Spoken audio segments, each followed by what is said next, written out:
sabdanya tercantum dalam hadis riwayat At-Tirmidzi nomor hadis 2858. Perhatikan bagaimana Rasulullah SAW memuliakan para penuntut ilmu.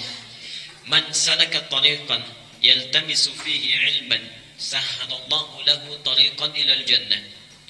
Man salaka tariqan, siapa yang menyiapkan dirinya untuk menempuh satu jalan, yaltamisu fihi ilman, untuk belajar sebagian dari tuntunan agamanya, walaupun hanya sedikit saja, entah itu satu ayat, entah itu satu hadis. Karena hadis ini nanti disampaikan pada kita oleh seorang yang jalan kaki dari Madinah ke Syam. Sekarang wilayah Syria kurang lebih.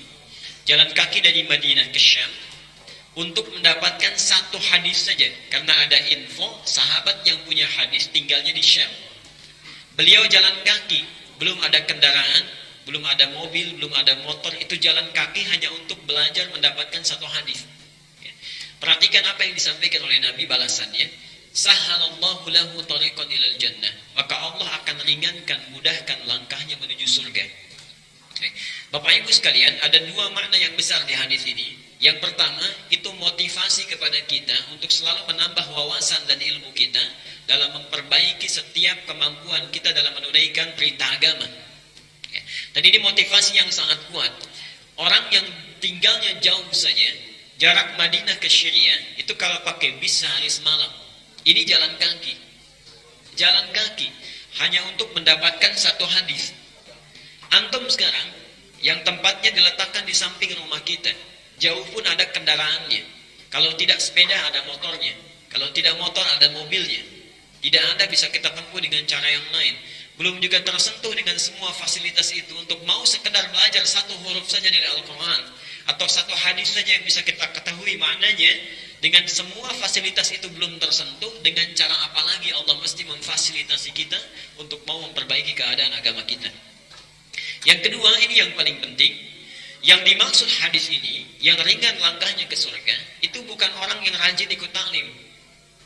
Hari ini ikut di sini, jam sekian ikut di B, jam sekian ikut di C dan sebagainya. Subhanallah. Bukan itu yang dimaksudkan lewat hadis ini. Yang dimaksud hadis ini, orang yang ikut taklim disebut kalimatnya dengan bukan talabul ilmi di hadis ini ya. Bukan juga dengan ta'allum, tapi disebut dengan tafaqquh. Okay? Tafaqquh fid din istilah Qur'annya. Tafaqquh fid din istilah Qur'annya di At-Taubah surat ke-9 ayat 122. Falaula nafara min kulli firqatin minhum ta'ifatun liyattafaqahu fid din. Okay. Fikih dengan ilmu itu lain. Fikih dengan ilmu itu lain. Kalau ilmu ta'allum, ta'allum itu sekedar mendapatkan informasi saja. Mau paham, mau tidak itu terserah. Mau paham, mau tidak terserah. Yang penting mendapatkan informasi, kita serap, kita dapati, mau dipahami, mau tidak, mau diamalkan, mau tidak, itu kembali kepada kita. Tapi kalau fikih itu lain. Fikih itu memiliki arti setidaknya paham apa yang dengan apa yang diterima. Faham atas apa yang didapatkan, mengerti dengan apa yang didengarkan. Jadi Al-Quran menyebut pembelajaran kita ini bukan dengan ilmu, tapi dengan fikih, tafaqquh.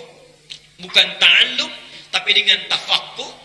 Ingin memberikan kesan bahwa ta'lim itu, pengajaran itu, majlis ilmu itu jangan hanya menjadi transfer ilmu dari ustadz kepada yang mendengar. Tapi siapapun yang datang, siapapun yang menyimak, siapapun yang mengikuti, itu harus mengerti, harus paham dengan setiap kata bahkan huruf yang dituturkan. Jadi antum kesini, jangan sampai keluar dari sini, dari masjid ini tidak mengerti satu huruf pun dari apa yang disampaikan. Itu yang diinginkan oleh Quran. Nah, inilah yang membuat kita akan ringan langkahnya ke surga. Kenapa? Karena orang yang mengikuti majlis ilmu, paham tentang ketentuan agamanya, dia bisa bedakan mana yang halal, mana yang haram. Dia mengerti mana yang benar, mana yang keliru. Dia paham ini yang sunnah, ini yang bid'ah. Dia mengerti ini yang harus dilakukan, ini yang harus ditinggalkan. Dengan mengerti itu, dia tinggalkan yang haram, dia kerjakan yang halal. Ketika dia perbanyak yang benar, dia tinggalkan yang keliru, itu yang menjadikan langkahnya ringan menuju surga. Jadi kalau antum selama ini, mohon maaf, ikut ta'lim alim dimanapun, tapi sampai saat ini belum paham ini yang halal, ini yang haram, masih terjebak dalam yang syubhat, masih mengerjakan sesuatu yang dilarang, masih senang mengerjakan sesuatu yang harusnya ditinggalkan, berarti masih berat juga langkah kita menuju surganya Allah Subhanahu wa ta'ala.